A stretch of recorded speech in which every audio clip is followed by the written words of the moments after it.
Oh. Oh my god. Oh my god, that is so sour. Oh What are you doing? What are you doing? What is that? Jess? It's so sour. What?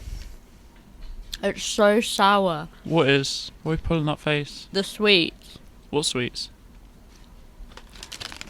Wild and fizzy jelly dinosaurs sure to make you roar. They're not fizzy. They're what? Not fizzy. Well, it says that they are. Fizzy, wild and It's a fizzy. lie. Well, A horrible, horrible lie. are they really that bad? Do you want to try one? Alright. Oh my god.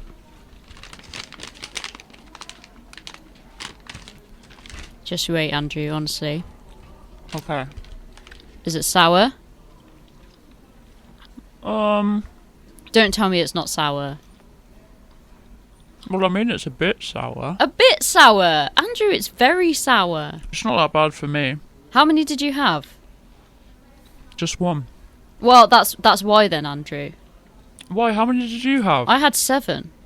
7! Yeah, or maybe, I think, maybe 8, possibly. What? Why did you have so many? Well, I thought they wouldn't be that sour. Yeah, but even so, that's a lot of sweet. Well, yeah, well, I know that now. Sure, you know, but... Well, I think I think if you just had one, it wouldn't be so bad. Okay. Maybe next time. Well, no, I don't want any more. I've been put off those dinosaurs now. Where did you get them from? My neighbour Lottie gave them to me.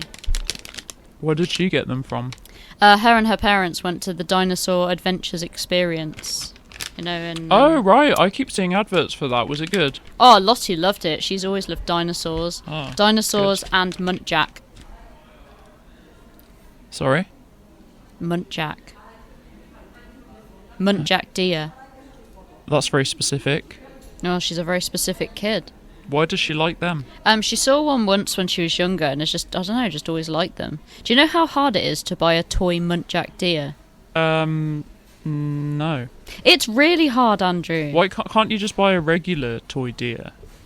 Oh, Andrew. If No. if only she couldn't tell the difference. No, Lottie knows all the deer, and she will only accept a Muntjac. It's always been that way. Why a Muntjac, though? Like, I don't know, Andrew. specifically? Why do you like almonds so much? I just like them. Why though? Why almonds as opposed to raisins? Jess, almonds are completely different to raisins. What are you talking about?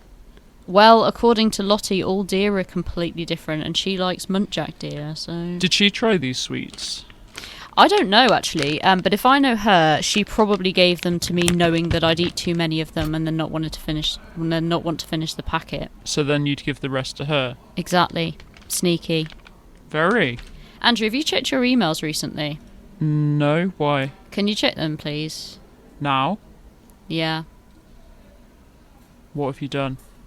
Why do you always assume I've done something? Why can't you just casually open your emails? Fine. Right, let's have a look. See anything exciting in your inbox? Not yet. No. How about now? How far back am I looking? To this morning. Jess, that's going to take me ages.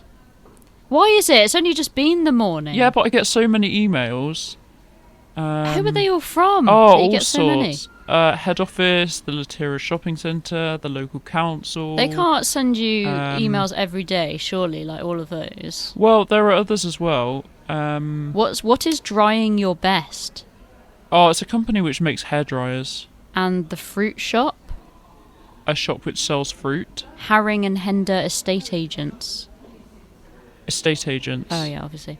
I see a few psychic mediums, a few yeah. landscape gardeners. Why'd you get Psychic so many mediums. emails? I just sign up to emails when something needs doing and then never get round to doing it. Yeah, or unsubscribing from the emails. Well, I think that if I keep getting the emails into my inbox, I'll eventually get round to doing what needs doing. Do you know what I mean? Yeah, does that ever happen though? No. Did you find the one I'm talking about yet? I don't, Andrew? Jess, I don't know what I'm looking for. One from this morning. Who's it from? I can't tell you that. It's a secret. What, Jess, how am I supposed to find it to know what to open? Okay, fine, it's from me. Well, it'll probably say my name anyway, so... Right. Okay. Or maybe it won't. I don't know, I've never sent one before. You've never sent an email before? Well, it's not exactly an email. You told me to look at my emails, Jess. Why am I just sitting here scrolling for nothing? No, it isn't an email, but it will arrive via email. Oh, my God. Am I going to have to send it again? Is it this? Oh, yeah, that's it. What am I doing? Opening it? Yeah. Oh, wait a minute. Yeah, okay. Yeah, okay. Open it, yeah. Okay, right. Open it. Open. Thank you, Andrew, for taking us to the team building afternoon. We had such fun there, we hope we'll go there, back again very soon. We were together as asked to solve mysterious but pointless tasks. Don't listen to anyone who says that it was such a waste of all of our time. Thank you, Andrew. I really appreciate it. Thanks. Well, yeah. What was that? I made it with Alison Damson after the team building day yesterday. We all just went home straight after, though. Well, I saw Alison in the toilets and we got chatting about the team building, and of course she was very enthusiastic and I was very sarcastic, so I thought we were the perfect team. So you recorded a song? Yeah, well, for ages, you know those e-cards that we can send to each other, like in the company, where it says like, oh, happy birthday or well done and stuff like that. I've been wanting to send one of those e-cards for ages, ever since I found out that anyone can send them. Well, I thought not just managers. Yeah, I forgot they even existed, to be honest, Jess. That doesn't surprise me, Andrew. Do you like the cards? Why is there a waving llama? It's not waving, it's giving you a thumbs up because I'm saying thank you. Oh. You're not giving much of a reaction, Andrew. I thought you'd like it. How did you make a song so quickly?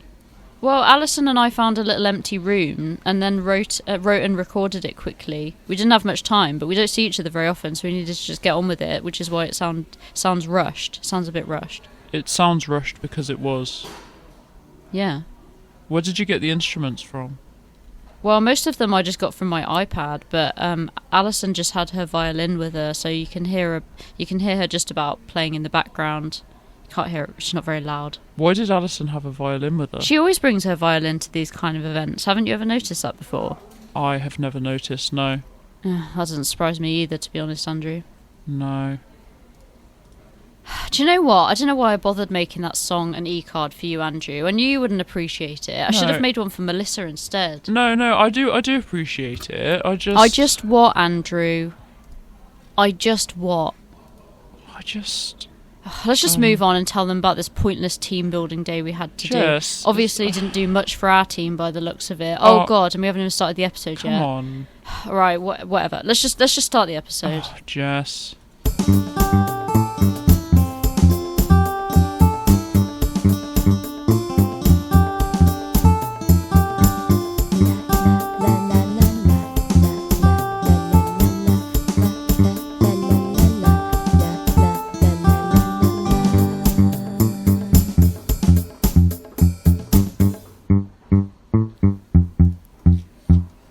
Hello everyone and welcome to episode 35 of the Discount Bookshop podcast. My name's Jess and as always I'll be your host as we bring you all the information you need to know about the Discount Bookshop. I'm once again joined by my manager Andrew. Hello. And in this episode we'll be telling you about a team building event everyone in our area went to. We've been to a few in the past, haven't we, Andrew? There was the swimming one. Yep, where not everyone could swim. The high ropes course. Where most people were scared of heights and refused to take part. And we can't forget the one with the owls. Ah, yes, but there were no owls. No, they'd all flown away. Yep. They'd all flown away and who can blame them? Well, exactly. If we could all have flown away, I think we all would have. Not even the owls wanted to do the team building. They didn't even want to watch us do the team building. They found them in the end, did I tell you that? Oh no, where did they find them? Just chilling in a tree. Oh, classic owls. They love a tree. Well, who doesn't love a tree? Absolutely. So anyway. We all went on this team building day, and this time it was to take part in an escape room set in the 1950s. We had to solve a mystery, didn't we? Yeah, so we went in groups of about 6, and each group was made up of different people from different stores. So we didn't really know. Which wasn't as bad as I thought it would be, to be fair. Who were you with again? I was with Alison Damson, but honestly, I can't remember the name of anyone else. I've never actually met them before. We all got the same escape room, didn't we? It's just one. Yeah, and whilst a group was completing the room, everyone else was watching them in this little cinema-style room with a big screen. Yeah, a lot of people weren't happy about that, were they? Didn't like being watched. Well, Janet and Lucius made a big fuss about that, but also, did you see Trevor have that big rant about the photos from the event going up on social media? Oh, no, I didn't notice that. Oh, well, Trevor. You know Trevor, don't you? He's a supervisor in the Worthing branch. Brown hair, probably about 6 foot, quite loud. Tattoo of a skull eating an ice lolly on his arm. He's the one who I was telling you about, who said that he sold I think 85 dictionaries in one day, and everyone was really impressed, but it turned out that he just bought a load of them just to win the dictionary selling competition, and then just returned them all the next day. Oh. Yeah, anyway, so Trevor had a big rant because he puts videos of himself fishing online, and he says that he has quite a following, although I did look it up and he actually only has 8 followers. But anyway, he was worried that if his followers see photos of him at this event, they'll find out that he's not the full-time professional fisher that he's made out that he is. Oh dear, so he lied to them. Absolutely, he's led them to believe that he's an award-winning fisher who's travelled the world, and then when actually he's actually only ever been abroad once, and that was the time that he accidentally floated to the Isle of Wight in a rowing boat with no oars. No horse? Oars. Horse. No oars. Andrew, why would there be a horse on a boat? Well, there might be, I don't know. Unbelievable. No, Jess, I still don't know what you said. Horse. Oars. OARS. You know, like a paddle that you have on a boat. Oars. I can't even remember what we were talking about now. Horse. No, before the horse. Sorry, Trevor. Oh yeah. So anyway, Trevor refused to be in any of the photos, despite everyone saying that he should never have lied to his followers in the first place. You should never try to be something you're not. Terrific advice, Andrew. Did your group manage to escape out the escape room in good time? I wasn't really paying attention. We did escape the escape room, yes. How long did it take you? Well, I think our clock was fast. What? Is that your way of saying that it took you ages and you're embarrassed about it? No, I honestly think it was fast because it didn't feel that long at all. So maybe you were just having too much fun. No, I don't think so. How long did you do it in? Oh, I don't want to say. You say yours. Well, first. I think we did well in our group. We actually worked together really well, and we completed it in 26 minutes and 31 seconds. Oh. What? My group completed ours in 26 minutes and 10 seconds. No way. Yeah, I thought our time was bad. Weird coincidence. Huh? That says a weird coincidence. Yeah, I was going to say... I thought our time was bad. Yeah, but ours was even worse. Is that what you're going to say? No, I thought we were a bit slow for some reason. I think I was looking at the leaderboard in the room, which said that one group had completed it in 7 minutes and 30 seconds. What leaderboard in the room? Up on the wall there was a leaderboard which told you the top 3 groups' times for escaping the room. Where in the room? As you walked in, it was up on the right-hand side where the clock and the picture frame were. It's a leaderboard there. Andrew, that wasn't a leaderboard. Well, what else would it be? It was a clue for the room. No. It was telling you that from those times on the board, you needed to figure out the right time. Then when you set the clock next to it to that time and then look in the back of the clock, there was a piece of paper with a clue on it. Like, it was to help you escape the room. It wasn't a leaderboard. Are you joking? No, Andrew. Did no one figure that out? Not that I know of. No, I don't know. Well, then how did you get to the next part? Because you needed that time to move on. I don't know. We just guessed, I think. Just guessed the number. You guessed the number 450? Oh, I guess so, yeah. And did you figure out that the next time on the board was the combination for the briefcase? What briefcase? What briefcase? Andrew, did you even take part in the escape room? Yeah, of course I did. Well, how come you don't know any of these clues? I didn't know there were any clues. Well, you're not just going to walk into a room and then walk back out again, are you? Like, just walk straight through the door. It's called an escape room for a reason. Yeah, well, no, but there are lots of things to look at in there. And Yeah, but you're not supposed to just look at them. They're there to help you piece everything together so that you can figure out your way out of the locked room. What locked room? What are you talking about? Oh my god! The room you were in, Andrew. Was it locked? Oh, give me strength. Well, I don't know, do I? How am I supposed to know? Well, apparently not. Well, so why was it locked then? Because it's an escape room, Andrew. The whole point of an escape room is that you get locked inside and then you have to figure out how to escape. Oh, and that's why it's called an escape room.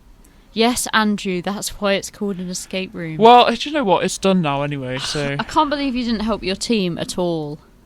Well, I just think that eventually we'll all get out anyway, so what's the point of looking round at everything? And do you know what we did? We got out, didn't we? Yeah, well, yeah, thanks to your team. Were you watching on the cinema screen? Do you know what? I'll be honest, Andrew. I thought the cinema screen had frozen because you spent so much time sitting in the same position on that armchair. Well, it was a comfortable armchair. Oh, good.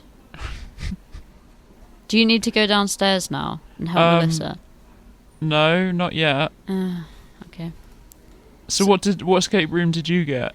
The same one as you, Andrew. We all got the same one as you. And what was it about? Because I wasn't really following along with the story. I will explain for the listeners. The story was that it was for the 1950s, and there was a woman called Polly who took it upon herself to do some detective work. It wasn't her job, but she felt that the detectives weren't doing a good job and they weren't taking certain cases.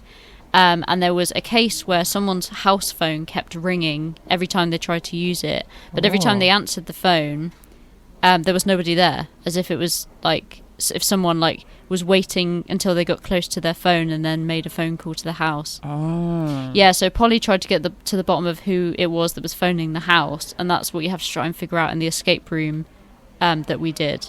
Well, I did anyway. Andrew didn't do it. I was there as well. Yeah, you're right, Andrew. You were there as well. Yeah. Yeah. So what happened next? Well, I don't really want to spoil it for the listeners in case they do it as well. Well, maybe just give a spoiler warning, because I want to know now. Or maybe just tell them the end of the story, but not how to complete the room. Maybe. Oh, yeah, all right. Okay, so spoiler warning for anyone who might do the escape room. You have been warned. So it turns out that in the end, the person phoning the house was the person whose phone it was. Somehow, two different house phones had been installed and had become connected. So every time they tried to make a call, it just went through to their own phone. So they were just phoning themselves. Yeah, and of course they were getting no response, because why would you respond to yourself? Ah, that's very good. What was your favourite part of the day? And don't say lunch. Definitely lunch. Well, apart from lunch, did you feel like it was helpful working as a team? Well, the trouble is that even though we did work well as a team, I don't actually ever work with those people who were in my team. So I didn't really need to learn to work well with them. Do you know what I mean? Yeah, I know what you mean. I kind of felt. I mean, I did actually have quite a fun day overall, I suppose, but I don't really see what the point of it was as a team building day. Because, you know, like I don't work with them as a team. I mean, what did you think? Because you didn't work with your team at all. Well, you know me. I trust that the wonderful people in head office make fantastic, well-informed decisions. And I found the day productive, positive and proud. The 3 Ps. The 3 Ps. Did you find the day proud or did you feel proud? I found the day proud. Okay. Next question. Are you Andrew or are you a robot version of Andrew? I am Andrew. Seems very suspicious to me. Sounds like something a robot would say. No, I am Andrew. Andrew. You're who, sorry? Andrew. Andrew. Sounded like you said Adrew. Are you malfunctioning? No, I meant Andrew. Oh yes. The only the real Andrew would hum after sneezing for no reason. Did I do it again? Yeah. Oh, I forgot to listen out for it this time. I keep forgetting that I do it. Oh well, maybe next time. What did you have for lunch in the end, speaking of lunch? Well, listeners, if you do happen to go to this escape room, should I say where it is? I wouldn't. Alright, well, if you do happen to stumble across it, just be aware that the only place available for food nearby is an expensive restaurant. Yeah, it was pretty expensive. I mean, luckily, because this was a work trip, it was included for us. But if you go by yourself... Lunch wasn't included. What? The company didn't pay for lunch. Yes? No, Jess, we all had to pay for ourselves. Did you get the company to pay? Yes. How did you do that? I just emailed head office a copy of my receipt in the finance department. What, and they just gave you the money? They said to take it out the till. Who said to take it out the till, Jess? Barnaby. Who's Barnaby? Barnaby Stratton, who's covering the finance department. Who on earth put Barnaby Stratton in charge of covering the finance department? I don't know, but he just said to just take it out the till. Of all people. And put it under what? Beverages. Beverages? Yeah. Lunch isn't beverages, Jess. Well, yeah, I mean, toilet paper isn't cleaning. Well, it is kind of cleaning. Well, yeah, I mean, okay, it's kind of cleaning, but in the same way that lunch is kind of beverages. Well, that's not the same thing at all, Jess. Well, I had a beverage as part of my lunch. Yeah, but you had lunch as well as the drink. So... Well, Andrew, if I'd put all of my lunch into a blender and made it all drinkable, would that be a beverage? Well, I mean, technically that would be a beverage, well, yeah. that's what I did. If that's what you did. Yeah, that's what I did. You did not. No, you did not. How do you know? You were at another table. It wasn't an option on the menu to have all of your food blended into a glass. It wasn't on the menu, but I asked them to do it, and they very kindly did. So... They didn't really, did they, Jess? No. Oh. Can I just keep the money this time and not do it again, though? Because I only ordered what I ordered because I thought the company was paying for it. Well, what did you order? A cheeseburger. Is that it? And chips. Anything else? A beverage. What kind of beverage? Fizzy beverage. And how much did that come to? £32. £32? Are you joking? It was an expensive restaurant. You saw the prices. Fine. Oh, this thank time. God. Thank God. On this occasion, seeing as you got permission from someone running the finance department, even if it is Barnaby Stratton for some reason, you can have this one, fine. But do not do that again, though. Okay, I won't. We haven't done Employee of the Month. Go on then, because Melissa needs us both downstairs. For what? We need to help her put up those paper jellyfish that she's made to put round the shop. Oh, yeah, okay. Okay, here we go. Let me just find it. So, this person hasn't always had the best reputation in the company, but has made a huge improvement since starting with us. He has a keen eye for detail and is quick to point out to colleagues how to improve their work. He is a friend of literature and wood carving and can be found wandering the hills near his home foraging. Oh no. Yes, he has recently started covering for the Discount Bookshop's finance department Surely in not. head office. Surely not. His name is Barnaby Stratton, Oh my and God. he is this month's Employee of the Month. I'm not clapping, so you might as well stop now, Jess. Okay. Yes, Barnaby, or Sensible Stratton to his friends, you were nominated by Head of Business Development, Bryn Jones, for being a wonderful addition to the head office team. And he notes that he can't wait for the Discount Bookshop's charity race. Don't know what that means. What's that supposed to mean?